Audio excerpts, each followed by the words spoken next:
हन्ताणं ॐ नमो श्रीशेषाणं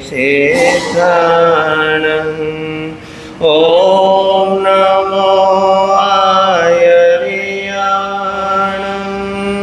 ॐ नमो वज्रायाणं नमो लोये सब सहोणं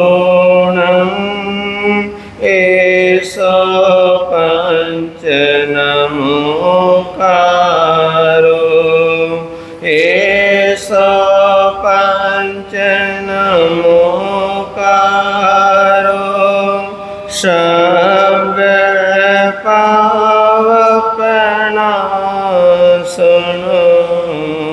मंगलाणं च सर्वेशे परमंगलवै मंगलं मंगलाणं च सर्वेशे परमंगलवै मंगलं। That's it.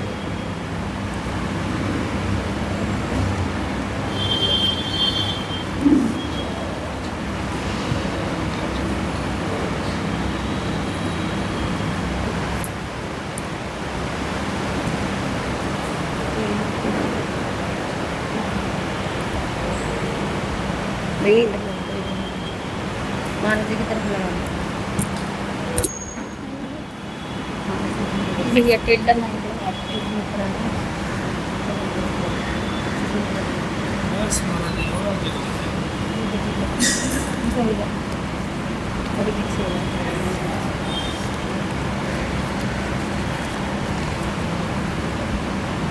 बोलिए भगवान महावीर स्वामी की।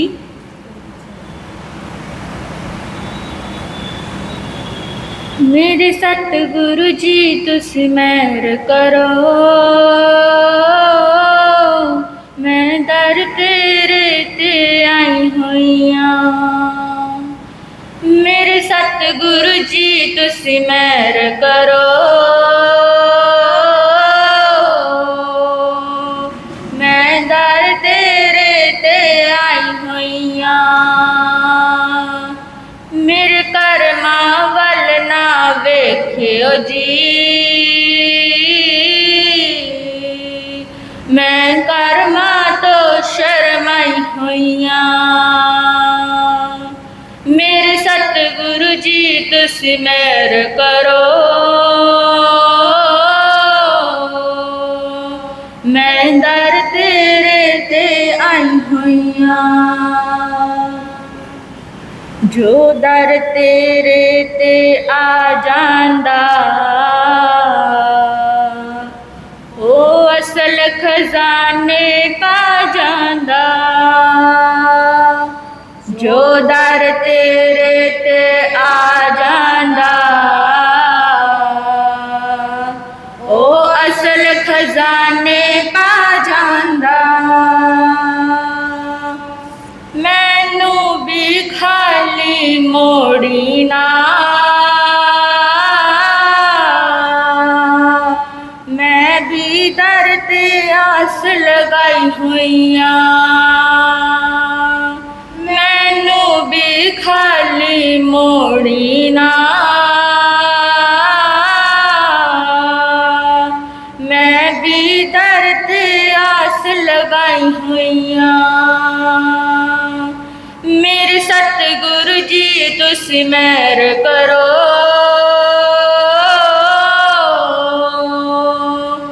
मैं दर तेरे ते आई होइयां। मेरे कर्मा वल ना वेखियो जी,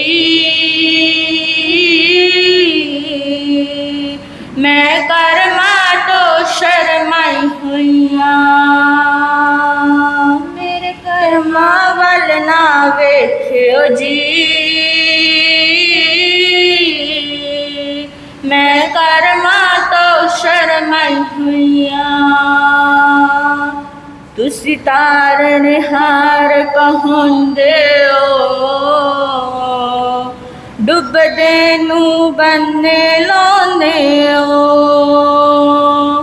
तुसी तारनहार कहंदे हो डुबिया नू बन्ने लाउंदे हो मेरा भी बेड़ा पार करो मैं भी दुखियारी आई हुईया मेरा भी बेड़ा पार करो मैं भी दुखियारी आई हुईया मेरे सतगुरु जी तुस मेहर करो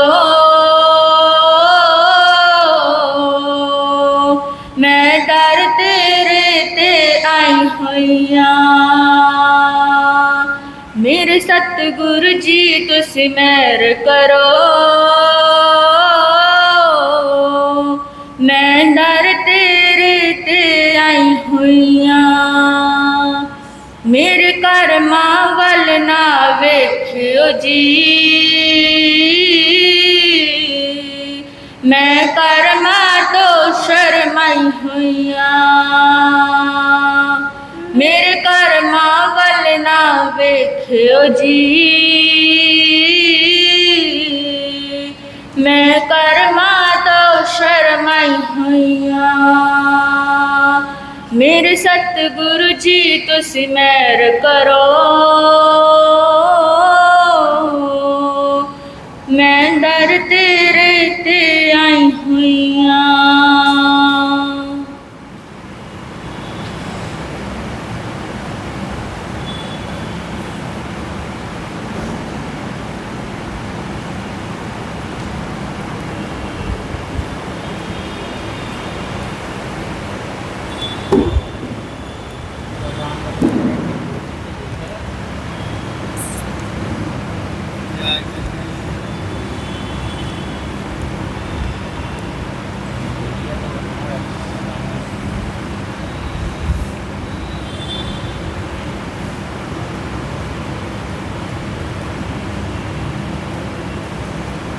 धम्मो मंगलमुखितम् अहिंसा संयमो तवो देवावितं नमं सन्ते जस धम्मे सयामनो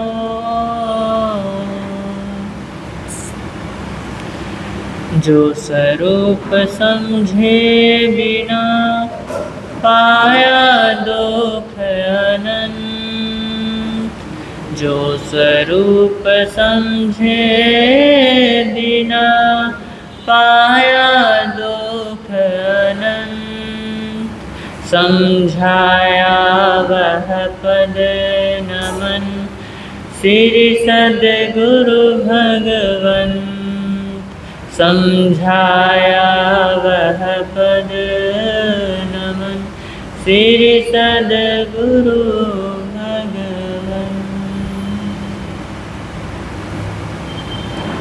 सर्वप्रथम तिन्नानम कार्यानम शासने प्रभु परमात्मा श्रवण भगवान महावीर स्वामी जी के पावन से चरणों में कोटिशः वंदन कोटिशः नमन एवं समस्त गुरु भगवंतों के पावन से चरणों में पाठ पर विराजित मेरे आराध्य पूज्य गुरुदेव के पावन से चरणों में कोटिशः वंदन कोटिशः नमन एवं अन्य मुनिवृंद तथा साधु परिवार तथा इस प्रातःकालीन धर्म सभा में उपस्थित जिन शासन के उपासकों एवं उपासिकाओं आप सभी का हार्दिक हार्दिक स्वागत है।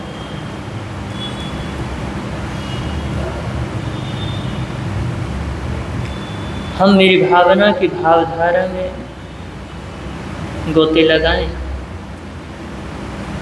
उससे पूर्व भजन की कुछ पंक्तियां हैं, उन्हें हम सभी मिलकर के गुनगुना लेते हैं।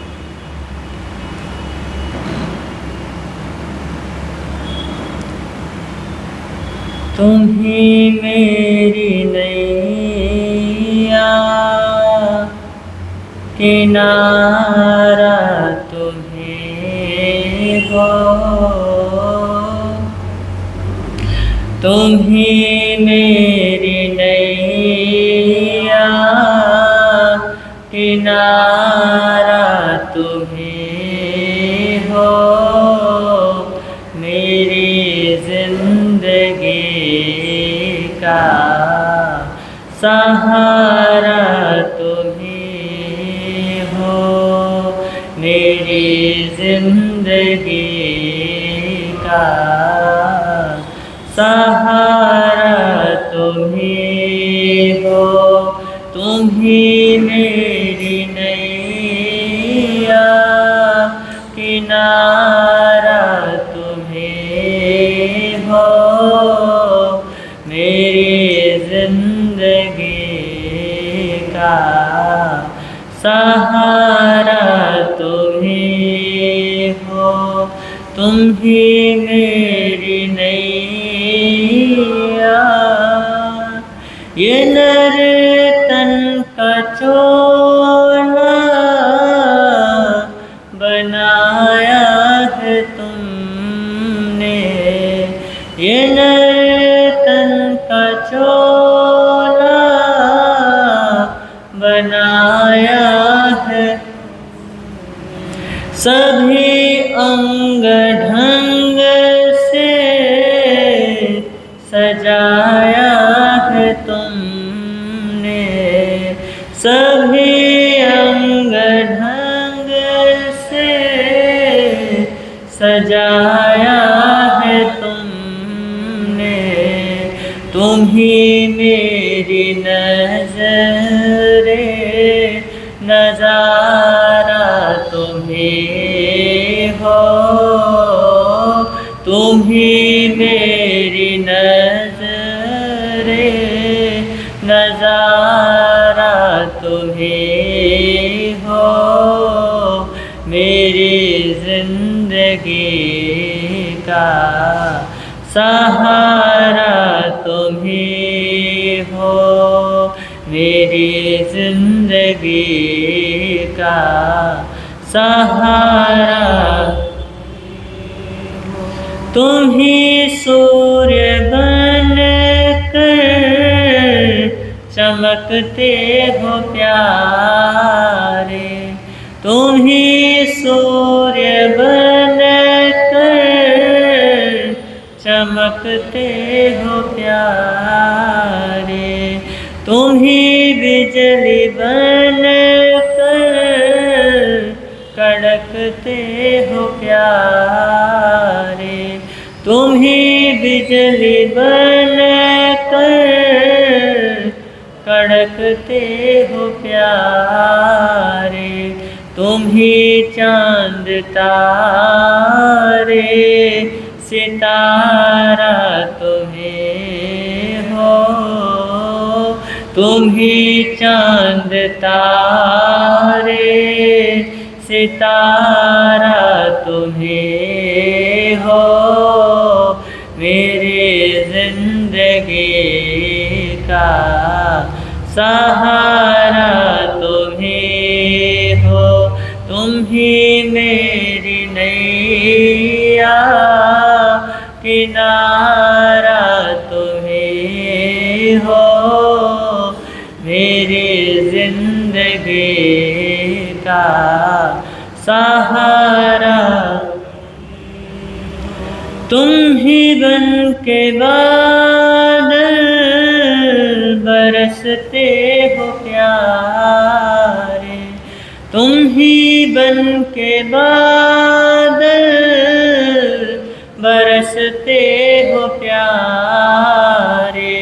तुम ही फूल बन कर महकते हो प्यारे।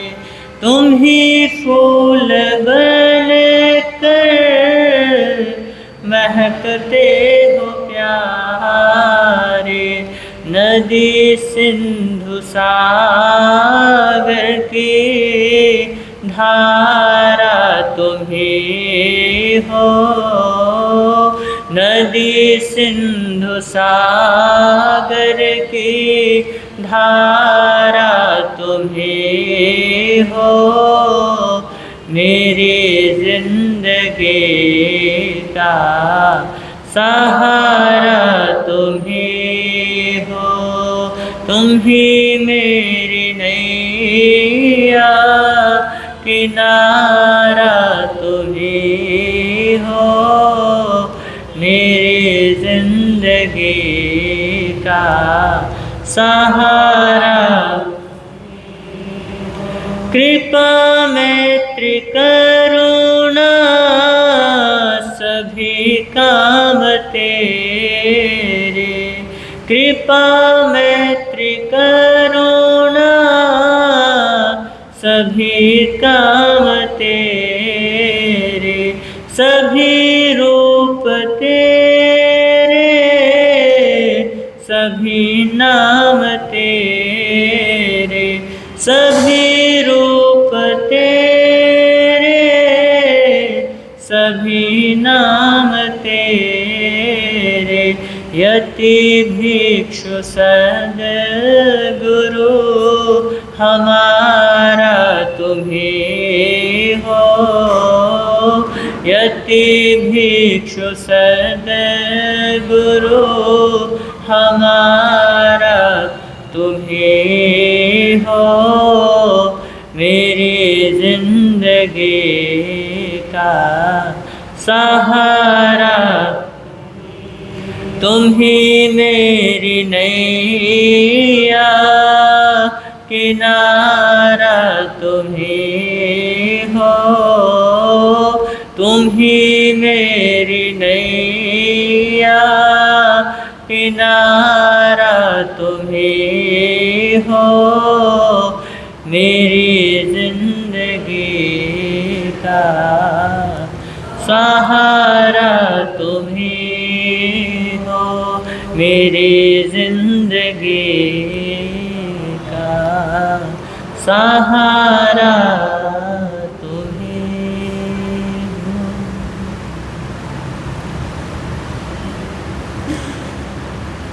ये एक परमात्मा के प्रति एक भक्त की आवाज है। भक्त इतने प्रेम में भरा हुआ है, इतनी श्रद्धा से भरा हुआ है कि वो परमात्मा को हर जगह क्या कर रहा है, देख रहा है, बोल रहा है कि नदी हो, चाहे सिंधु हो, चाहे सागर हो, सब तुम ही हो, बिजली हो, आसमां हो, जमीन हो, सब तुम ही हो। हर एक जीव में, हर एक जर्रे जर्रे में आपका क्या है, रूप समाया हुआ है। ये एक भक्त की श्रद्धा है, ये एक भक्त का प्रेम है जो हर जीव में क्या करता है, परमात्मा को देखता है। और जब परमात्मा को हर जगह देखता है तो उसका प्रेम क्या रहता है, विस्तार पाता है, उसका प्रेम बढ़ता चला जाता है। लेकिन अगर वो परमात्मा के दर्शन ही ना करे तो कसाय भाव विस्तृत होते हैं। इसलिए तो एक लाइन है जिसे कहते हैं, पता नहीं किस रूप में आकर नारायण मिल जाएगा। कुछ पता नहीं इस धर्म सभा में, ना जाने कौन ऐसा भव्य जीव होगा, ना जाने कौन ऐसा जीव है जो भविष्य में हम सभी से पहले मोक्ष जाने वाला हो। और क्या पता वो धर्म सभा में आया हो और धर्म सभा में आने के बावजूद हम इतने कसाय में भरे हैं कि हम परमात्मा के दर्शन नहीं कर पाते और उसकी क्या करते हैं, उसकी निंदा, आलोचना। तो हमें प्रेम से भरना है। प्रेम से भरेंगे तो क्रोध अपने आप विसर्जित हो जाता है। तो हमारा जो विषय चल रहा है वो क्रोध का विषय चल रहा है। एक बार हम फिर से मेरी भावना की उन पंक्तियों को दोहरा लेते हैं। अहंकार का भाव न रखूं, नहीं किसी पर क्रोध करूं, देख दूसरों की बढ़ती को कभी न ऐसा भाव धरूं, रहे भावना ऐसी मेरी, सरल सत्य व्यवहार करूं, बने जहाँ तक इस जीवन में औरों का उपकार करूं, बने जहाँ तक इस जीवन में औरों का उपकार करूं।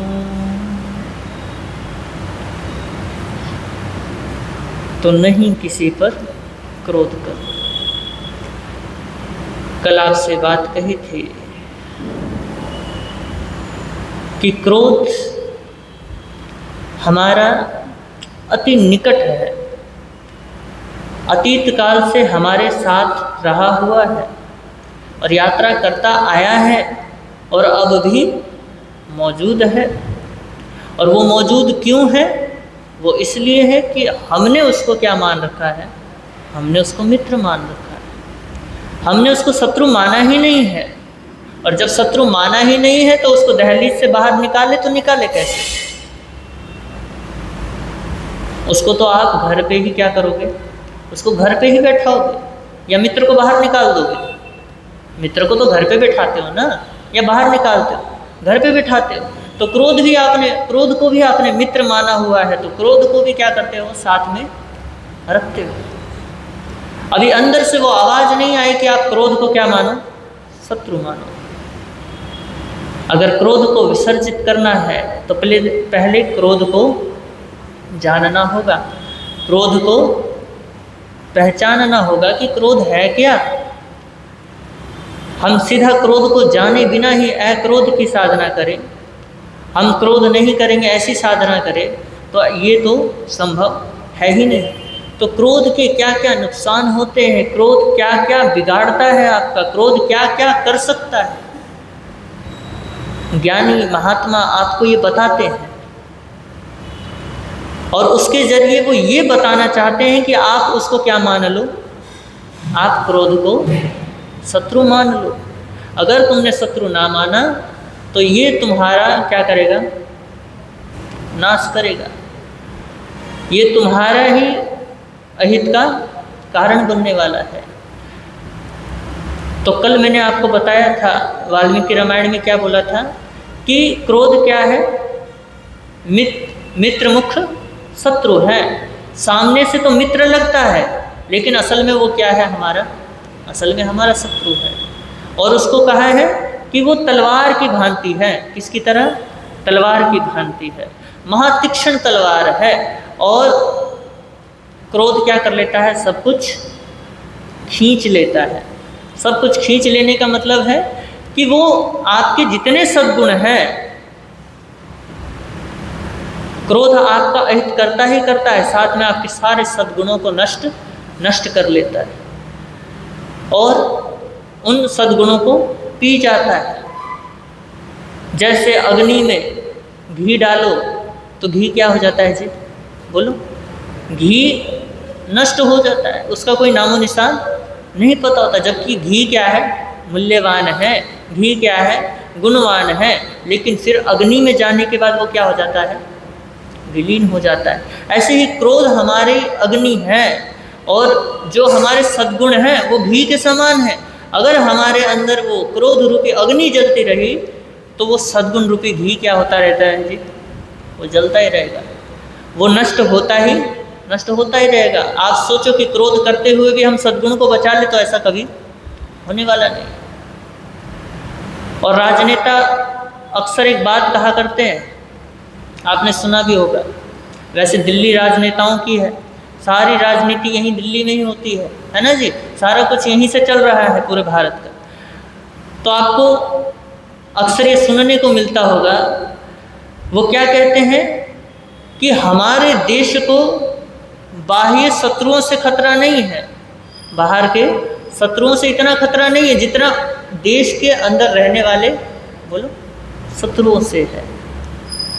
और ये बात व्यक्ति के जीवन पर भी 100% सार्थक होती है कि देखिए उसे बाह्य शत्रुओं से इतना कोई खतरा नहीं है जितना खतरा उसके आंतरिक शत्रु यानी क्रोध आदि कषायों से है। क्योंकि कषाय के कारण ही तो हम क्या करते हैं, कषाय के कारण ही तो हम शत्रु बनाते हैं। हम अपनी जुबान के कारण ही तो मित्र को भी शत्रु बना बैठते हैं। और देखिए महापुरुषों ने इसको जीतने का, क्रोध को जीतने के उपाय बताए हैं। उनकी दृष्टि में क्रोध कैसे जीता जाए, तो बुद्ध पुरुषों ने उसका भी समाधान दिया है। तथागत बुद्ध से पूछा गया कि भंते क्रोध को कैसे जीता जाए, तो तथागत बुद्ध जवाब देते हैं, अक्कोधेन जीने कोधम। क्या कहा? अक्कोधेन जीने कोधम, मतलब अक्रोध से क्रोध को जीतो। जब भी क्रोध आए अक्रोध में चले जाओ। और यही सवाल परमात्मा महावीर स्वामी के समक्ष आया, तो उन्होंने ये सवाल सुन करके ऐसा फरमाया, वो समेण हणे को हम। क्या कहा? वो समेण हणे को हम, मतलब उपशम से क्रोध का हनन करें, उपशम से क्षमा से क्या करें, क्रोध को नष्ट करें या क्रोध को शांत करें। क्योंकि उपशम अगर किसी के जीवन में आया, उपशम कह लो, शांति कह लो, अक्रोध कह लो, बात एक ही है। जिसके जीवन में ये चीज़ें आ गई तो क्रोध स्वाभाविक है उसके जीवन में नहीं होंगी। और देखिए जब आप क्रोध करते हो तो क्रोध क्या करते हो, क्योंकि क्रोध एक आपका क्या है, दृष्टिकोण है। क्या है? क्रोध आपका दृष्टिकोण है। मतलब जो तुमसे कहता है ना, कोई भी तुमसे व्यक्ति कुछ भी कहता है तो तुम कहते हो कि नहीं। क्रोध क्या कहता है कि जो नहीं होना चाहिए था वो हुआ है। क्या हुआ? जो नहीं होना चाहिए था वो हुआ है। तो किसी ने कुछ कहा, क्रोध का अर्थ है कि तुम ये कहते हो कि नहीं, तुम्हें ये कहना चाहिए था, ऐसा वैसा कुछ नहीं कहना चाहिए था। तुम्हारी कोई और अपेक्षा थी कि सामने वाला बंदा आए, मेरी प्रशंसा करे, है ना, मेरे गुणों का बखान करे, मेरे बारे में कुछ अच्छा कहे, ना कि कोई बुरी बात कहे। और जैसे ही कुछ बुरा कह देता है तो एकदम से क्रोध सामने आ जाता है, एकदम से क्रोध उबलने लगता है। तो क्रोध के पीछे अपेक्षा छिपी हुई है। क्या छिपी हुई है? अपेक्षा छिपी हुई है। देखिए अगर एक कुत्ता आकर के आपके सामने भौंक जाए तो आपको कोई फर्क नहीं पड़ेगा। क्यों नहीं पड़ेगा? क्योंकि आपको पता है ये क्या है, ये कुत्ता है और इसका काम क्या है, भौंकना, और ये भौंकेगा। लेकिन कोई आदमी आकर के भौंक जाए, बोलो, बड़ा दुख होता है, क्योंकि उससे बड़ी अपेक्षाएं थी कि वो ऐसा ऐसा कहे, और जब वो ऐसा ऐसा नहीं कहता है तो एकदम से दिल, बोलो, दिल में ठेस पहुंचती है, दिल को चोट लगती है। और अपेक्षाएं जहाँ जहाँ आप बांधोगे वहीं पे ठेस पहुंचने वाली है। तो क्रोध भी अपेक्षा के कारण क्या होता है जी? अपेक्षा के कारण ही आता है। तो इसके विपरीत क्षमा है। क्या है?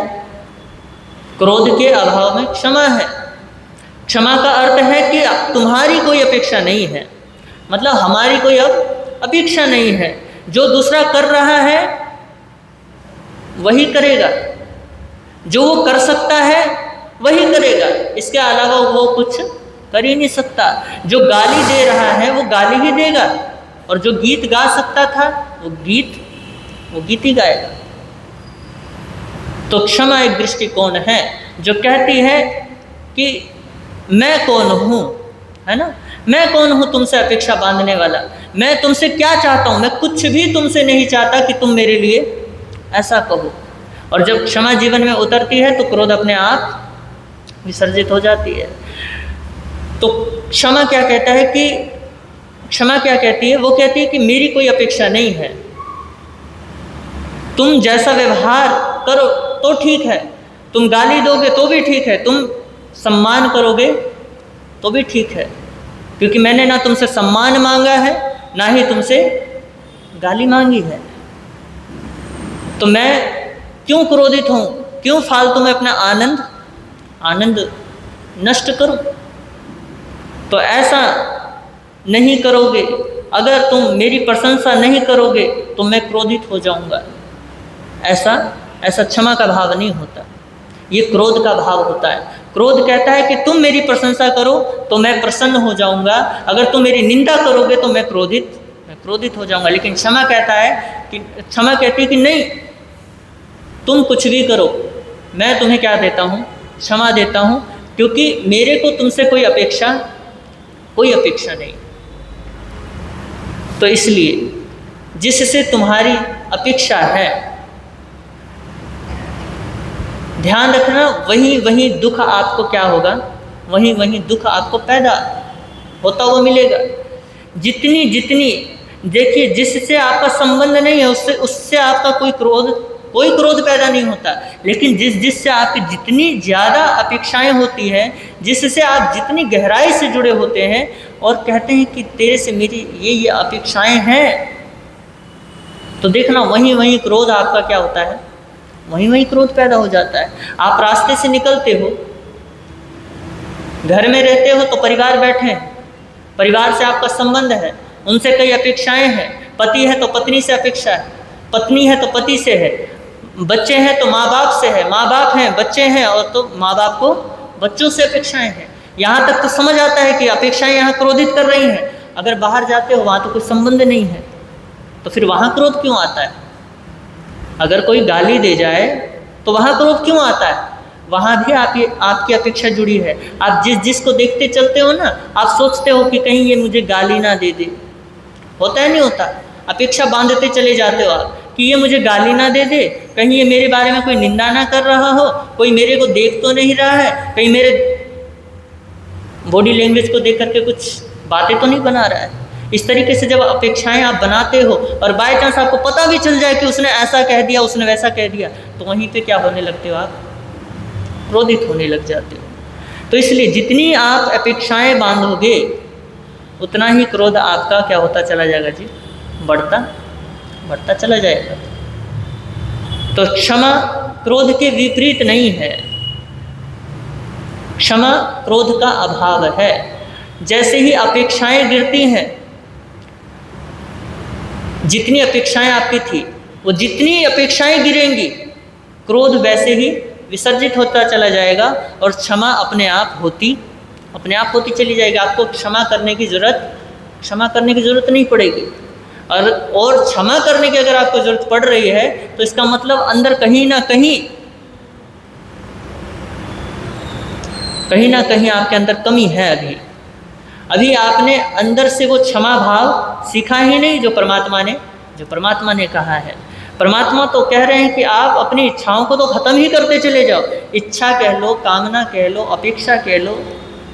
सम्मान की चाहना होना ये अपेक्षा है, इच्छा है, ये लालसा है, ये कामना है। और देखिए, आप जब सम्मान की इच्छा रखते हो तो अगर कोई आपको सम्मान की जगह अपमान देता है तो सच में बहुत क्या होता है, बोलो, दुख होता है या नहीं होता है? जरूर होता है। और वो दुख किसके कारण हुआ है? उस व्यक्ति के कारण हुआ है? नहीं हुआ है उस व्यक्ति के कारण, आपको अपने ही कारण हुआ है कि आपने अपेक्षाएं क्यों बांधी। अगर आपने अपेक्षाएं ना बांधी होती तो उसका क्रोध या उसकी गाली या उसका असम्मान आपको क्या होता जी? वैसा ही लगता जैसा वो सम्मान दे रहा था, जैसा वो जैसा वो कर रहा है वो करते देते, आप करने देते, आप अपनी अपेक्षाएं नहीं जोड़ते। हम सत्य में भी तो अपनी अपेक्षाएं जोड़ देते हैं, अपनी मान्यताएं जोड़ देते हैं, अपनी इच्छा जोड़ देते हैं। तो सत्य प्रकट हो तो हो कैसे? क्योंकि आपने तो पहले ही मान्यता बना रखी है कि ये सत्य है। लेकिन भैया अगर आपने मान ही रखा है तो सत्य प्रकट होगा कैसे? तो परमात्मा तो कहते हैं कि आप दर्शन, आया ना, सम्यक दर्शन ज्ञान चारित्र। दर्शन का मतलब ऐसा है कि उसमें कोई ऐसे भाव ना हो, उसमें कोई ऐसी चेष्टा ना हो, कोई आपकी इच्छा ना हो, कोई आपकी लालसा ना हो, कोई आपकी अपेक्षा ना हो, है ना, आपकी कोई इसमें मान्यता जुड़ी ना हो। और जो आप देख रहे हो बिल्कुल ऐसे देखो जैसे शीशे को देख रहे हो। लेकिन आप देखते भी हो तो उसमें भी क्या कर देते हो, अपनी मान्यता डाल देते हो। तो इसलिए परमात्मा कह रहे हैं कि सम्यक दर्शन होना चाहिए। जब तक सम्यक दर्शन नहीं होगा तब तक आप सत्य को भी नहीं जान पाओगे। सत्य सामने होता हुआ भी सत्य आपको सत्य दिखाई नहीं देगा। क्यों नहीं दिखाई देगा? क्योंकि आपने अपेक्षाएं उससे जोड़ रखी हैं, आपने अपनी मान्यताएं उससे जोड़ रखी हैं। इसलिए परमात्मा का जोर है कि आप इच्छाओं को क्या करते चले जाओ, खत्म करते चले जाओ, धीरे धीरे खत्म करो। क्योंकि एक बार में तो खत्म होने से रहा, क्योंकि भैया इतने समय से हम उसके साथ जिए हैं तो इतना जल्दी तो खत्म होने वाला नहीं है। तो इसलिए थोड़ा थोड़ा ही सही, लेकिन संतोष तो जीवन में उतारना ही चाहिए। अगर पूरी तरह नहीं उतार सकते, थोड़ा बहुत तो उतार ही लो। क्योंकि परमात्मा कह रहे हैं कि थोड़ा भी बहुत होता है। अगर आप कषाय भी थोड़ा करते हो तो वो भी बहुत हो जाता है। अगर आप संतोष सद्गुण भी अगर थोड़ा करोगे तो वो भी क्या हो जाएगा, वो भी बहुत हो जाएगा। क्योंकि आज थोड़ा कर रहे हो, कल बहुत ज़्यादा भी करोगे। तो इसलिए अपेक्षाएं जहाँ जहाँ हैं वहीं पे क्रोध भाव भी पैदा होगा। तो भगवान महावीर ने कहा कि उपशम से क्रोध को जीतो, शांति से क्रोध को जीतो। तथागत बुद्ध ने क्या कहा, अक्रोध से क्रोध को जीतो। और यही सवाल मधुसूदन हमारे श्री कृष्ण उनके समक्ष भी आया। उनसे पूछा गया कि माधव, हम क्रोध को कैसे जीते? तो उन्होंने क्या कहा? इतना तो पता होगा कृष्ण का संदेश क्या है। कृष्ण का संदेश प्रेम का है। वो कह रहे हैं कि क्रोध को अगर जीतना है तो प्रेम से जीतो, प्रेम से क्रोध को जीतो। अपने भीतर, अपने हृदय में प्रेम को इतना विस्तार दे दो, इतनी जगह दे दो कि क्रोध का कोई वहाँ पे क्रोध को बसने का कोई जगह ही ना मिले। तो ध्यान रखना, आपके भीतर क्रोध मौजूद है तो क्रोध ही बाहर आने वाला है। और प्रेम अगर मौजूद है तो प्रेम ही प्रकट होने वाला है। जो आपके पास मौजूद है आप वही देने वाले हो। आप अगर सोचो कि मैं तो उसको प्रेम देना चाहता हूँ, लेकिन क्या करे, वो सामने वाला प्रेम के लायक ही नहीं है। अरे भैया, प्रेम के लायक है, तुम्हारे अंदर ही कसाय है तो तुम प्रेम दे कैसे सकते हो? तुम खुद ही क्रोध से भरे हो तो सामने वाला लायक कैसे बने? तुम एक बार प्रेम दे करके तो देखो। परमात्मा महावीर ने तो अपने जो उनके दुश्मन, उन्होंने कभी दुश्मन नहीं माना, जो उनके दुश्मन बन के आए थे उनको भी उन्होंने क्या दिया है, उन्होंने उनको भी प्रेम दिया है। तो हम उनके अनुयायी होकर के, अनुयायी बोलना थोड़ा गलत रहेगा, अनुयायी का मतलब बंध जाना हो जाता है, प्रेमी कहें तो अच्छा रहेगा, है ना। परमात्मा के प्रेमी होने के बावजूद भी हम उनके जैसे प्रेम जी नहीं पाते, हम उन जैसा अहिंसा पाल ही नहीं पाते। क्यों नहीं पाल पाते? हमारा अहंकार हमें वो क्या नहीं करने देता, हमारा अहंकार वहाँ तक पहुँचने नहीं देता, क्योंकि मान्यता तो हमने ही बनाई है और मान्यता तोड़ने वाले भी हम भी हैं। लेकिन मान्यता इतनी जल्दी टूटती नहीं है। कुछ अगर ऐसी बात हो जाए तो अगर आपको कह दिया जाए और आप एकदम से भ्रम में पड़ जाओगे कि ये बात तो मैं ना जाने कितने समय से मानता आया हूँ और मेरे पूर्वज भी ये बात मानते आए हैं और ये ऐसा कह रहे हैं। तो ये जो मान्यता है ना, और आपको वो उस व्यक्ति को बोलोगे ना कि ऐसे ऐसे सत्य है, तो वो मान्यता देखना, मानने नहीं देगी कि वो ऐसा ही है, क्योंकि उस व्यक्ति ने माना हुआ है कि मेरे जब दादा मानते थे तो गलत तो हो नहीं सकता। हर परिस्थिति के साथ कोई ना कोई क्रिया, कोई ना कोई दंड का, प्रायश्चित का विधान होता है ना। तो समय के साथ साथ मान्यताएं बदलती रहती हैं, लेकिन आध्यात्मिक जगत में भी मान्यताओं का प्रवेश हो चुका है।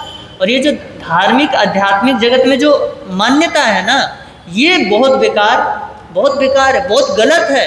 क्योंकि परमात्मा तो साफ कहते हैं कि मान्यता तो बनानी ही नहीं है। अगर तुम मान्यता बना बैठो तो सत्य को तो तुम पा ही नहीं सकते। अगर तुम जैन धर्म को ही मानो कि जैन धर्म ही सत्य है, जैन धर्म के अलावा असत्य सारे असत्य हैं, तो तुम तो अहंकार में बोल रहे हो। क्योंकि अहंकार क्या करता है कि तुमको सत्य अगर तुम मान रहे हो तो तुमको ही सही बताएगा, बाकियों को गलत बताएगा। मतलब तुमने एक से राग बांध लिया और दूसरे से द्वेष बांध लिया है। तो इसलिए मान्यता का हटना बहुत ज़रूरी है। तो हमारी जो अपेक्षाएं हैं, जो हम मानते हैं कि सामने वाला हमें ये दे, वहीं से दुख आने लगता है। और जब हम धर्म में भी मान्यता जोड़ देते हैं तो धर्म में भी असत्य का प्रवेश हो जाता है। तो आपके मन में, हृदय में, महापुरुष कहते हैं कि प्रेम का साम्राज्य होगा तो क्रोध कहीं भी टिक नहीं सकता है।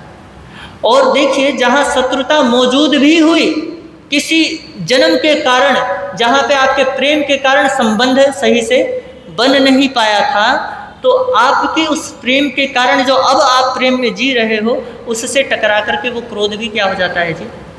क्रोध भी निराधार हो जाता है। उसके अंदर धार कोई रहती नहीं है, वो शिथिल हो जाता है, वो दूर हो जाता है, वो खत्म हो जाता है। देखिए, परमात्मा महावीर के भाव को उठा करके देखिए, जब वो त्रिपृष्ठ वासुदेव के भाव में थे, उन्होंने सैया पालक के कान में क्या डलवाए थे जी? बोलो। उबलते हुए शीशा। और कितनी क्रूरता के साथ, अहंकार के साथ, निकाचित कर्म बांधते हुए वो कर्म किया था। उस समय वो प्रेम में डूबे हुए नहीं थे, वो क्रूरता के साथ डूबे हुए थे, वो क्रोध में डूबे हुए थे कि इसने मेरी बात क्यों नहीं मानी। आप इसी से समझो कि त्रिपृष्ठ वासुदेव की अपेक्षा थी कि मैं सो जाऊं तो ये क्या कर दे, उसको बंद कर दे। लेकिन वो बेचारा, वो भी कान क्या हो गया जी, वो भी डूब गया, कान का रस लेने लगा, जो कान में वो ध्वनि पड़ रही थी। बोला कि इतना रस आया कि मेरे को क्या करूं, मेरे को नींद आ गई। और फिर उसने, त्रिपृष्ठ वासुदेव ने क्या कहा कि अच्छा ऐसी बात है, तो क्या कर दिया जी, शीशे, उबलते हुए शीशे डलवा दिए, बड़ी क्रूरता के साथ डलवाए। जब वो महावीर के भाव में आए, जब वो परमात्मा साधना के लिए निकले हुए हैं, उस वक्त देखिए कितनी मैत्री में भरे हुए हैं, कितनी करुणा में भरे हुए हैं, कितना प्रेम है उनके जीवन में। सैया पालक अब क्या बना हुआ है, गोपालक है। और उसके बाद परमात्मा ध्यान में खड़े हैं और कान में क्या कर दिया है जी, कीले ठोंक दी है। लेकिन देखिए, जो परमात्मा महावीर है, उन्होंने उस वक्त कोई एक्शन नहीं लिया। वो पहले ही प्रेम में भरे हुए थे, तो उन्होंने भी प्रेम ही उसको अभय दान दिया है, अभय दयान है ना। परमात्मा अभय दे रहे हैं। और अभय कब मिलेगा, जब व्यक्ति खुद अभय से भरा हो, खुद प्रेम से भरा हो।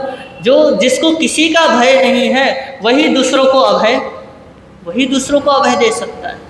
हम जैसे व्यक्ति नहीं दे सकते किसी को अभय। भैया, अगर कुत्ता यहाँ पास में भौंक जाए ना, एकदम से हम डर जाएंगे कि यार इसने क्या कर दिया है, कहीं काट ना ले, हम डरते हैं। और ये जो हमारा डर है ना, अभी हमारे अंदर वो अहिंसा का भाव ही नहीं आया, वो हमारे अंदर प्रेम आया ही नहीं है। अगर गलती से वो कुत्ता काट ले तो एकदम से हमारे अंदर वो क्या आ जाएगा जी, बोलो। एकदम से उसका मुंह पकड़ोगे, एकदम से उसको भगाओगे, डंडे मारोगे, तो ये अहिंसा हुई। ये तुम्हारा प्रेम हुआ? परमात्मा के पीछे तो ना जाने कितने कुत्ते पड़े, और उन कुत्तों ने उनको काटा भी होगा, हो सकता है उनके क्या कर दिया हो, बहुत सारे कष्ट दिए होंगे, लेकिन फिर भी परमात्मा प्रेम से भरे हुए थे, उनको कोई भय नहीं था, और ना ही वो किसी विपदा से भागे हैं, क्योंकि वो आत्मा में स्थित है। उनका मन कहाँ है? आत्मा में, आत्मा की ओर मुड़ा हुआ है। वो जो ऊर्जा बाहर बह रही थी आज तक, वो अब अंदर की ओर बह रही है, और उन्होंने उसको इतना सृजित किया है उस ऊर्जा को कि उसको सद प्रयास में लगाया है, और वो सद प्रयास ऐसा रहा कि केवल ज्ञान 12.5 वर्षों की साधना में उपलब्ध हुआ। तो उन्होंने भी क्रोध को प्रेम से ही जीता, और उस प्रेम के कारण ही क्रोध का अभाव हो गया। जब परमात्मा चलते थे तो उनके भीतर से करुणा ही बहती थी, जब वो बैठते थे तब भी करुणा बहती थी, जब वो किसी को उपदेश भी देते थे तब भी करुणा बहती थी, और कोई सामने ना भी हो तो भी करुणा बहती थी।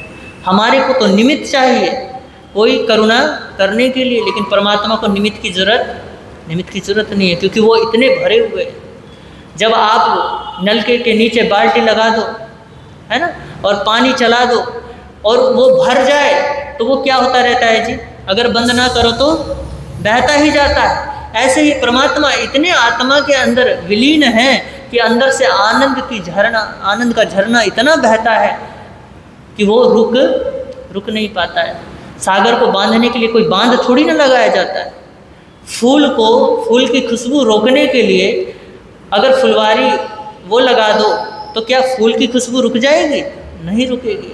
ऐसे ही परमात्मा की करुणा होती है, वैसे ही करुणा हमारे भीतर भी है।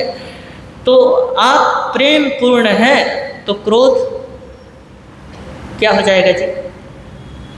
क्रोध अपनी धार खो देता है, क्योंकि क्रोध को किसकी उपमा दी? तलवार की। महातीक्ष्ण तलवार की तरह क्रोध है। तो आग से देखिए, आग कभी बुझती नहीं है। अगर आग को बुझाना है तो जल की आवश्यकता, जल की ज़रूरत ज़रूर होती है। या आग से आग बुझा सकते हो? बताओ, नहीं बुझा सकते ना। तो अगर आग को बुझाना है तो किसकी ज़रूरत होगी? पानी की ज़रूरत होगी। तो इसी प्रकार क्रोध को शांत करना है, क्रोध को मिटाना है, तो प्रेम रूपी जल की आवश्यकता होती है, करुणा रूपी जल की आवश्यकता होती है, शांति की आवश्यकता होती है, अक्रोध की आवश्यकता होती है। तो ऐसे ही क्रोध खत्म नहीं हो जाता, उससे तो वो और विकराल हो जाता है। कब? जब आग से आग को बुझाने का प्रयास किया जाता है, उससे और भी क्या होने लगता है जी? आग भड़क जाती है। तो इसलिए प्रेम हमारे जीवन में जरूर से जरूर उत्पन्न होना चाहिए। और नारद भक्ति सूत्र तो कहता है अनिर्वचनीयम प्रेम स्वरूपम, मतलब प्रेम का स्वरूप अनिर्वचनीय है, उसको किसी रूप में बांधा नहीं जा सकता, उसको किसी रूपरेखा में पिरोया नहीं जा सकता। तो उसे क्या किया जा सकता है? सिर्फ और सिर्फ जिया जा सकता है। और जो जिए हैं और जो जीता है वो अंदर के अनिर्वचनीय आनंद को क्या हो जाता है? उपलब्ध हो जाता है। उसके अंदर क्रोध आदि कषाय क्या हो जाते हैं जी? ये जो कषाय हैं वो टिक नहीं पाते हैं और वो अपने आप ही बाहर की ओर निकल जाते हैं, मतलब खत्म हो जाते हैं। वो जो अंदर मैल पड़ा है वो मैल धुल जाते हैं। किसके कारण? प्रेम के कारण। प्रेम के अभाव में क्रोध है, क्रोध के अभाव में प्रेम है। ये कोई विपरीत नहीं है कि इसको पकड़ के लाओ। अगर तुम पकड़ करके लाओगे तो दोनों साथ में रहने वाले, लेकिन नहीं, ये दोनों ही ऐसे ही हैं जैसे दिन और रात, प्रकाश और अंधेरा, ये ऐसे ही हैं। अगर प्रकाश होगा तो अंधेरा नहीं होगा, और अंधेरा है तो प्रकाश हो ही नहीं सकता। तो क्रोध भी अंधकार के समान ही है। उसने तो, अंधकार ने तो फिर भी प्रकाश को जाना है कि अगर जहाँ जहाँ प्रकाश आएगा मुझे वहाँ से भागना पड़ेगा। लेकिन प्रकाश ने तो कभी अंधकार को देखा ही नहीं है, क्योंकि जब अंधकार पहुँचा था भगवान के पास, काल्पनिक कहानी है, अब ये तो पता नहीं कि सच है या झूठ है, लेकिन जो भी है सच्चाई तो है कि जब अंधकार भगवान के पास पहुँचा शिकायत लेकर के कि प्रभु मेरी ऐसी क्या कमी है, कभी तो मेरे प्रकाश को क्या नहीं किया है, दुखी किया नहीं है, तो वो मेरे पीछे पीछे ही क्यों आता है, जहाँ जाता हूँ वहीं पे मुझे परेशान करने के लिए पहुँच जाता है। तो परमात्मा को बात जच गई कि कुछ ना कुछ तो समाधान करना चाहिए, बेचारा ये भी तो एक जीने लायक है, ये भी तो जीना चाहता है। तो प्रकाश को बुलाया और प्रकाश को बोला कि भैया तू इसको परेशान क्यों करता है। बोला कि इसको किसको, क्योंकि जहाँ प्रकाश है वहाँ अंधकार है ही नहीं। वो बोले अंधकार को तो बहुत परेशान करता, अंधकार तेरी शिकायत लेकर के आया था। बोला कौन अंधकार, कैसा अंधकार, मैं तो किसी अंधकार को जानता ही नहीं हूँ, क्योंकि मैं तो जहाँ जाता हूँ मैं तो वहाँ प्रकाश ही फैलाता हूँ, और अंधकार होता कैसा है, स्वरूप कैसा है उसका मैं तो जानता ही नहीं। तो प्रेम ऐसा ही है जैसा प्रकाश है। वो क्रोध जानता ही नहीं कि क्रोध होता कैसा है, वो जानता ही नहीं कि कषाय कैसे होते हैं, और जो जानता ही नहीं है वो प्रेम ही, जिसका जो स्वरूप है वही तो बांटेगा। तो परमात्मा अपने स्वरूप में इतने स्थित होते हैं, भगवान इतने अपने रूप में, अपने स्वरूप में इतने स्थित होते हैं कि वो कषाय को तो क्या हो जाते हैं जी, कषाय को भूल ही जाते हैं, उनके जीवन में प्रेम ही प्रेम बहता चला जाता है, हमें समझाने के लिए, हमें बताने के लिए, क्योंकि वो तो केवली है, हमें समझाने के लिए कि भैया ये जो प्रेम मेरे को उपलब्ध हुआ है वो प्रेम ऐसे ही उपलब्ध नहीं हुआ है।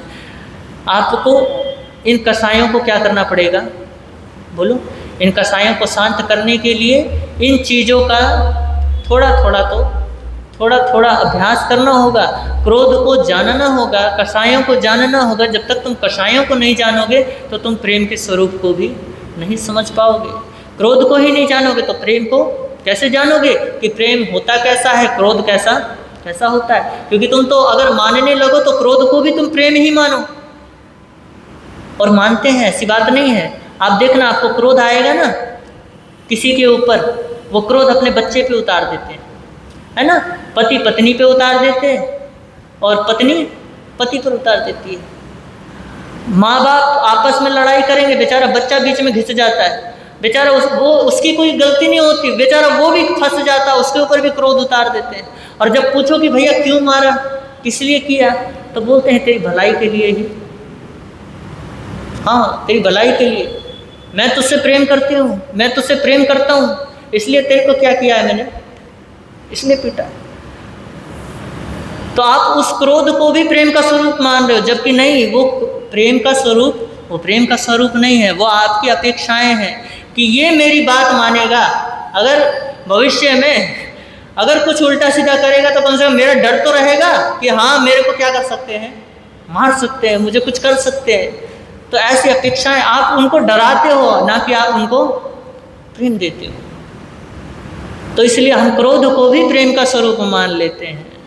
तो इसलिए क्रोध को जानो, प्रेम के स्वरूप को भी अपने आप जान जाओगे। क्योंकि अगर आपने जीव तत्व को जान लिया तो अजीव तत्व अपने आप ही पता चल जाएगा। अगर आपको पता चल गया कि ये स्थानक अजीव है तो आपको ये भी पता चल जाएगा कि इसके अंदर रहने वाला तो चेतन ही है। तो इसलिए क्रोध को जानो, प्रेम अपने आप आपको समझ आ जाएगा कि प्रेम कहाँ कहाँ कैसे कैसे उसका स्वरूप है। तो देखिए, एक बात और कहूँगा कि अगर आप क्रोध को जीत लोगे तो भीतर जो हमारी ऊर्जाएं हैं, जिसको हम क्या कहते हैं, ऊर्जा, जिसके कारण हम बड़ी सी बड़ी साधनाएं सिद्ध कर लेते हैं, जिसके कारण केवल ज्ञान रूपी ज्ञान को भी हम क्या कर लेते हैं, प्राप्त कर लेते हैं। ऐसी ऊर्जा को आप क्या करने लगते हो, आप इकट्ठा करने लगते हो। कब? जब आप क्रोध को विसर्जित करते चले जाते हो। वैज्ञानिक कहते हैं कि आप 10 मिनट का जो क्रोध करते हो ना, उस 10 मिनट के क्रोध में आप इतनी ऊर्जा खत्म कर देते हो जो आप 9 घंटे में काम करोगे कठिन परिश्रम से, जितनी देर में वो ऊर्जाएं खत्म होंगी उतनी देर में आप 10 मिनट के अंदर ही क्या कर देते हो, उस क्रोध के कारण उतनी ऊर्जाएं खत्म कर देते हो। तो महापुरुष कहते हैं कि क्रोध में, आवेगों में नष्ट होती अपनी ऊर्जा को बचाकर प्रेम में लगाओ, करुणा में लगाओ। और जब आप इसमें लगाओगे, इसमें अगर आप व्यय करोगे तो क्रोध क्या है जी, क्रोध विध्वंसकारी है। अगर क्रोध विध्वंसकारी है तो प्रेम क्या है, उसको सही करने की चीज़ है। तो प्रेम के स्वरूप को जानो, प्रेम के स्वरूप को जानोगे तो अपने आप ही आपको क्रोध का स्वरूप भी समझ आने लगेगा। और महापुरुष तो कहते हैं कि प्रेम को जानने से पहले अपने आप के अंदर के कषायों को क्या करो, कषायों को जानो। जब तक आप अपने कषायों को नहीं जानोगे, कषायों को दूर नहीं करोगे, तब तक सद्गुण भी आने से रहे।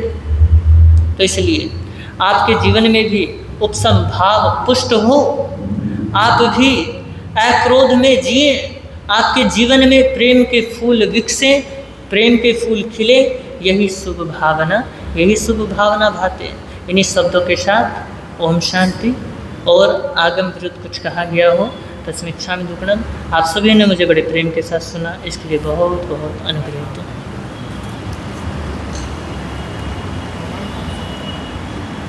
उसको देख लो, इसको खोल दे।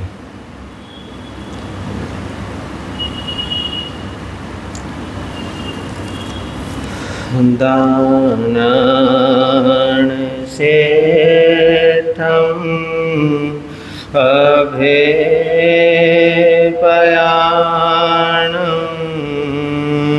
सच्चे सुवर्णवज्रं वयन्ते तवे सुवा उत्तमं वचेरं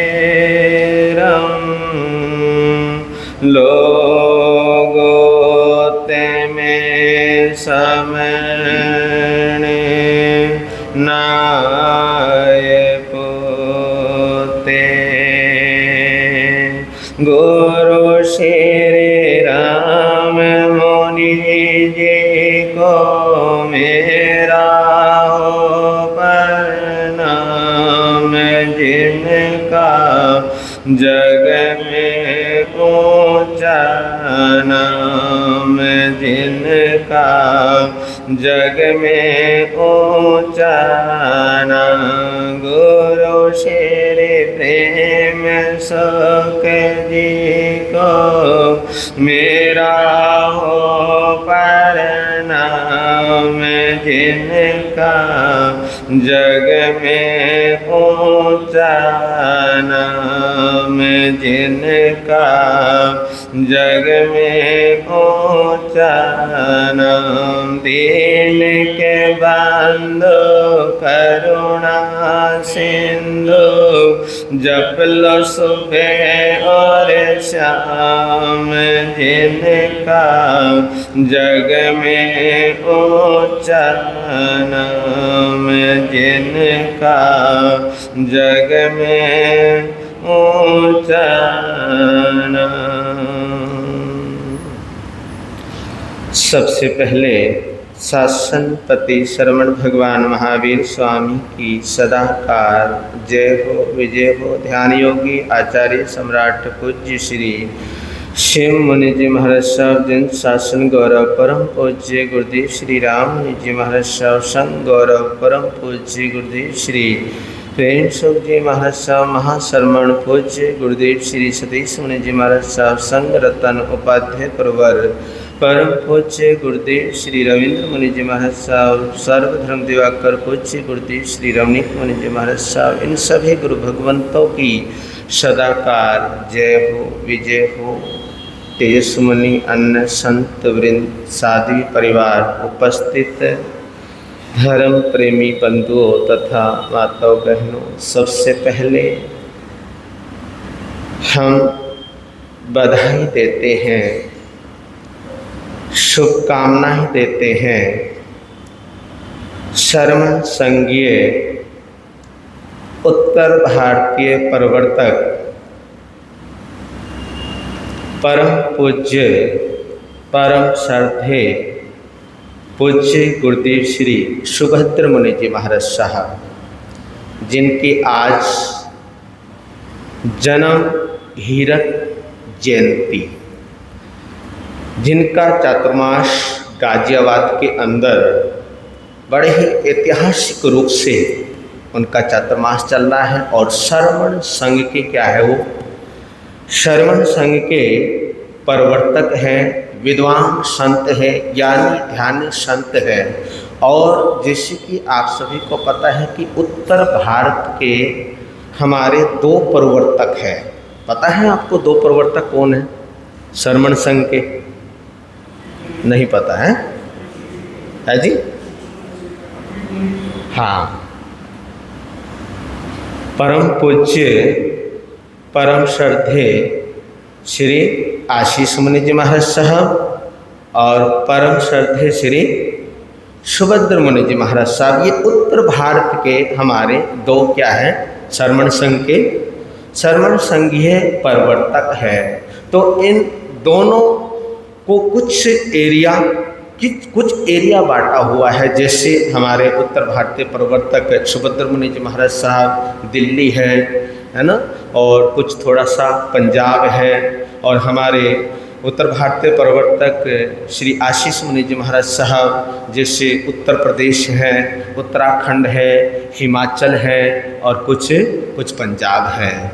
तो ये इनके महकमे में आता है। तो मैं आपको बतला रहा था कि आज उत्तर भारतीय प्रवर्तक पूज्य श्री सुभद्र मुनि जी महाराज साहब की हीरक जन्म जयंती है। तो उनकी जन्म जयंती पर उनके चरणों में कृतज्ञता सहित हम वंदन करते हैं, नमन करते हैं, क्योंकि उनका जीवन त्याग, तप, संयम और सेवा का जो अनुपम जो संगम है। और उन्होंने अनेक ग्रामों के अंदर, अनेक नगरों के अंदर, अनेक नगरों में, अनेक शहरों में, चाहे वो गांव हो, चाहे वो ग्राम हो, चाहे वो शहर हो, चाहे वो कस्बा हो, उन सभी के अंदर उन्होंने जिन वाणी का प्रचार प्रसार अपने वाणी से, अपने मुखारविंद से किया, संघ का विस्तार और सदाचार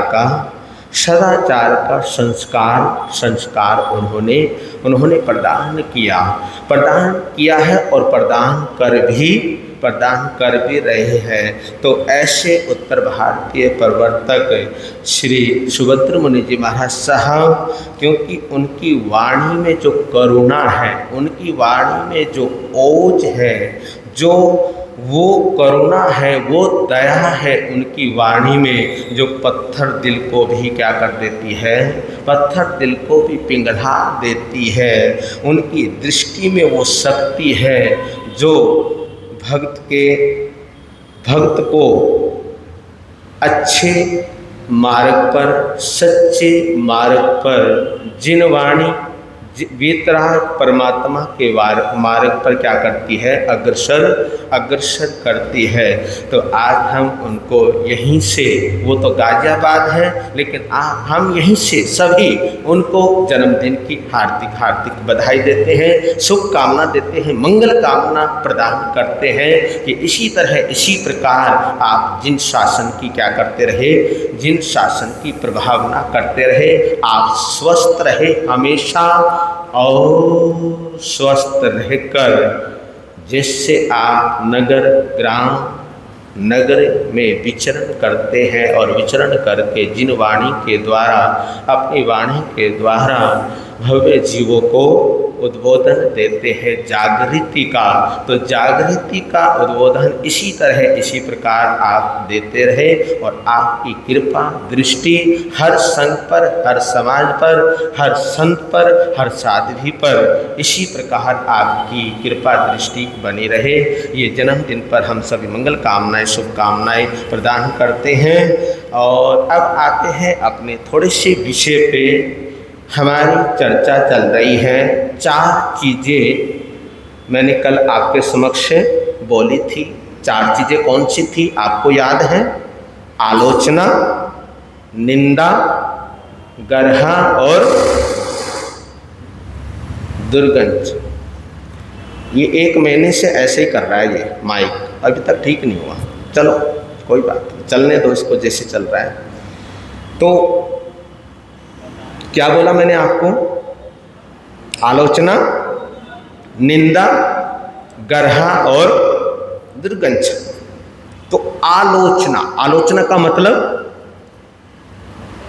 मतलब अपने स्वयं के दोषों को स्वयं देखना, स्वयं के दोषों को, स्वयं के दुर्गुणों को स्वयं देखना। इसको क्या बोलते हैं? इसको बोलते हैं आलोचना। और निंदा अपने दोषों को बुरा समझना, जो अपने अवगुण हैं, जो अंदर जो दोष भरे हुए हैं, उन दोषों को क्या करना? उन दोषों को बुरा समझना। और गर्हा गुरुओं की साक्षी से, सद्गुरुओं की साक्षी से अपने दुर्गुणों की क्या करना? अपने दुर्गुणों की निंदा करना। और किसी की निंदा नहीं करना। किसकी करना है? जो अपने अंदर जो कमियां हैं, अपने अंदर जो दोष है, अपने अंदर जो दुर्गुण हैं, उन दोषों की, उन कमियों की निंदा करना। किनके समक्ष? सद्गुरुओं के समक्ष। और दुर्गंछा, किए हुए पापों की घृणा करना, पुनः न करने की प्रतिज्ञा करना कि भैया जो मैंने किया है उसकी मैं क्या करता हूँ, कि मैं घृणा करता हूँ। आगे पुनः करने की प्रतिज्ञा लेता हूँ कि जीवन के अंदर ऐसा कोई भी पाप कर्म मैं करूँगा नहीं, है ना। यहाँ पर आता है ना, करो नहीं, कराओ नहीं और अनुमोदना नहीं करनी, है ना। करना नहीं, कराना नहीं और अनुमोदना नहीं करना। किसकी नहीं करना है? पाप कर्म करना नहीं, और करने वाले की, है ना, करने वाले की अनुमोदना नहीं करनी। और किसी को बेबस नहीं करना कि तू ये हिंसा कर, ये पाप कर, तो करो नहीं, कराओ नहीं और अनुमोदना नहीं करनी है। अरे अनुमोदना करनी है तो अच्छे काम की कीजिए। कोई तपस्या कर रहा है तो उस तपस्वी की क्या कीजिए? उस तपस्वी की अनुमोदना कीजिए। और कई कहते हैं कि महाराज मन तो बहुत होता है कुछ करने का, कुछ त्याग करने का, कुछ तपस्या करने का, लेकिन क्या करे महाराज, तपस्या हो नहीं पाती। लेकिन महावीर ने इसके लिए भी रास्ता निकाला है, परमात्मा ने रास्ता निकाला है कि अगर तुम तपस्या नहीं कर पाते, ये भी कोई ना कोई अंतराय कर्म, क्या है ये अंतराय कर्म होता है कि चाहते तो है हम कि हम तपस्या करें, लेकिन चाहते हुए भी हम तपस्या नहीं कर पाते। तो ये भी क्या है? एक अंतराय कर्म है। तो अंतराय कर्म को तोड़ने के लिए, अंतराय कर्म को खत्म करने के लिए हमें क्या करना चाहिए?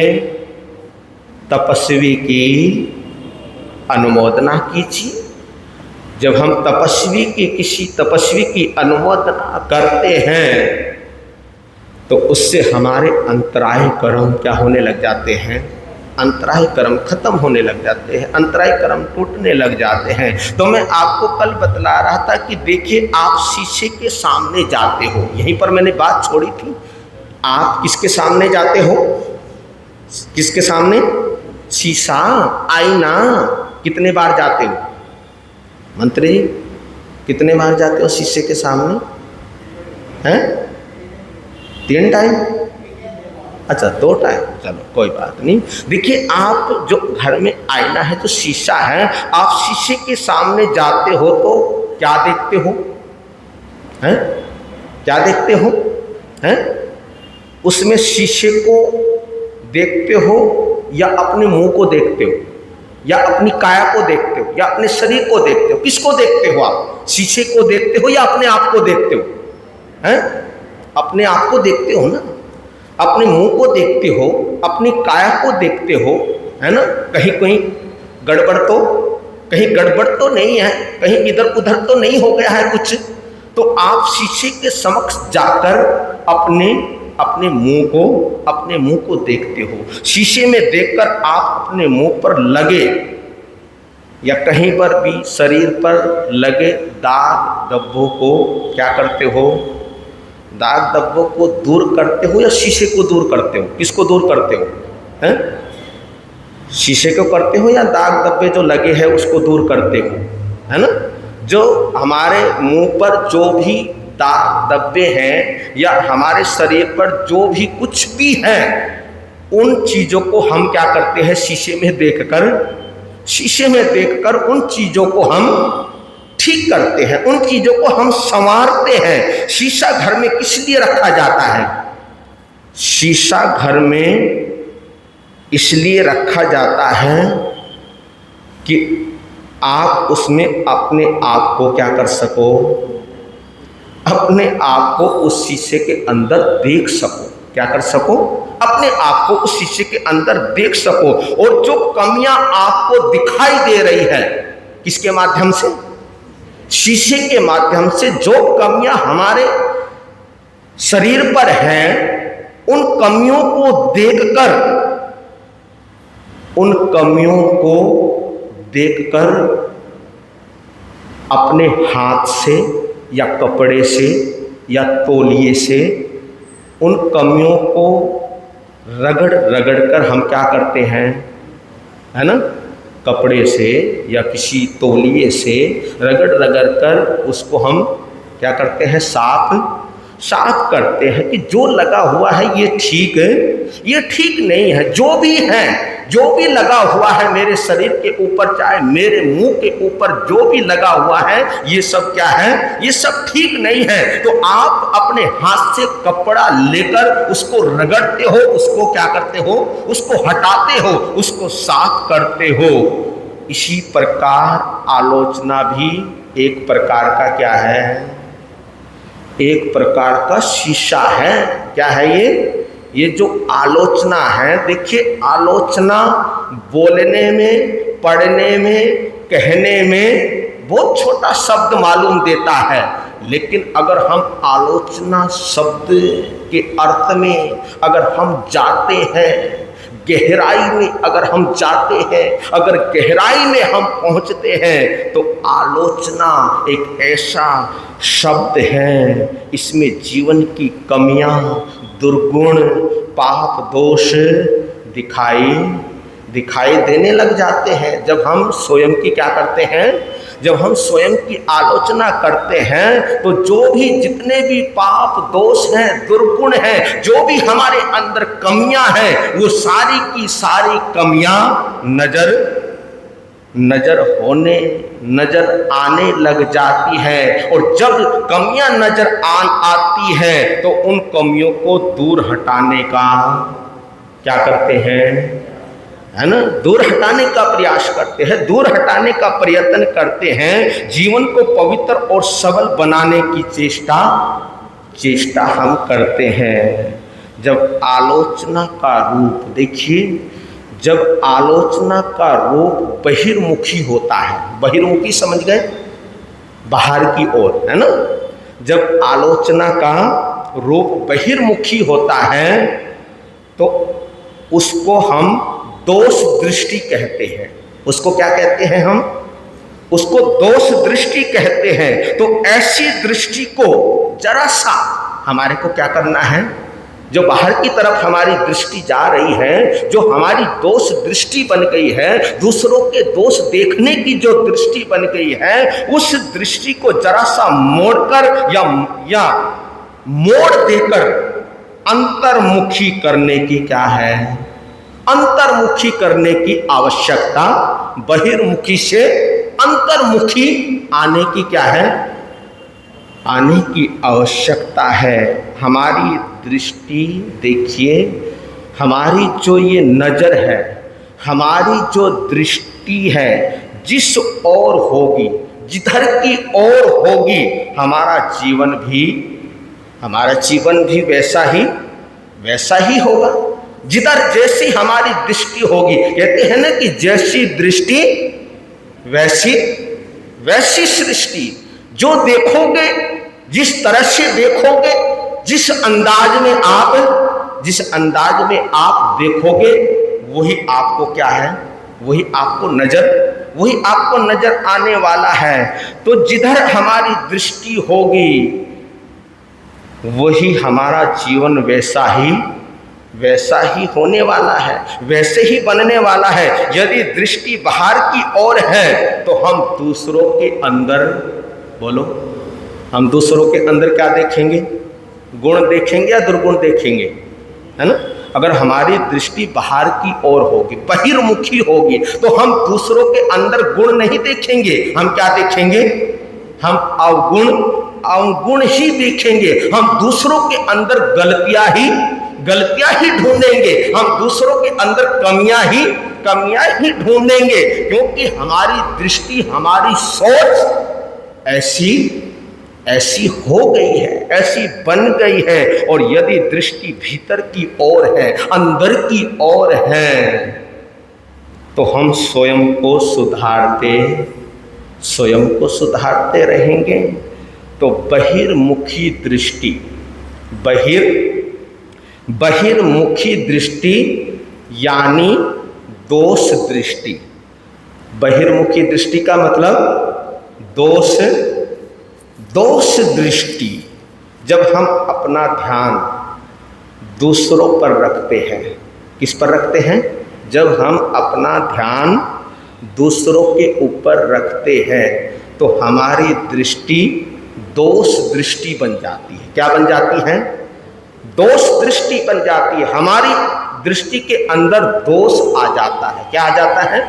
दोष आ जाता है। हम कहते हैं ना, उसने ऐसा क्यों किया, उसकी ये आदत है, उसकी ये गलत आदत है, वो इंसान ठीक नहीं है ना? कई बार ये बोलते हैं ना कि वो इंसान, वो आदमी ठीक नहीं है। ये बहिर्मुखी दृष्टि है। ये क्या है? इसको हम कहते हैं बहिर्मुखी दृष्टि। ये हमें आलोचना, निंदा, ईर्ष्या और असंतोष की दलदल के अंदर खींचकर ले जाती है। तो हमारे को बहिर्मुखी नहीं बनना, हमारे को क्या बनना है ना? हमारे को ये बनना है। देखिए, जैसे गंदे पानी में हम चेहरा, है ना, गंदा पानी है और उस गंदे पानी में चेहरा साफ नज़र नहीं आएगा। कब आएगा? जब पानी क्या हो? जब पानी शांत हो, जब पानी खड़ा हो, पानी निर्मल हो, तो निर्मल पानी के अंदर चेहरा नजर आता है। गंदे पानी के अंदर अगर हम देखते हैं तो हमारा चेहरा नजर नहीं आता, चेहरा नहीं दिखता। वैसे ही दोष दृष्टि में जीवन कभी शांत हो ही नहीं सकता। तो अंतर्मुखी दृष्टि यानी आत्म दर्शन, इसकी चर्चा फिर हम करेंगे, क्योंकि आपका समय हो गया है।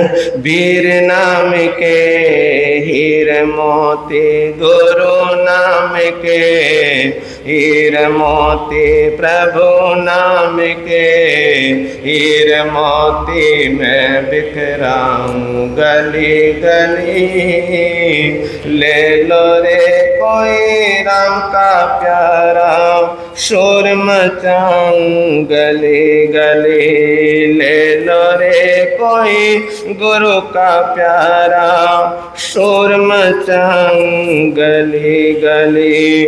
दौलत के दीवानों सुन लो एक दिन ऐसा आएगा, धन दौलत और महल खजाना यहीं पड़ा रह जाएगा। अरे धन दौलत और महल खजाना यहीं पड़ा रह जाएगा।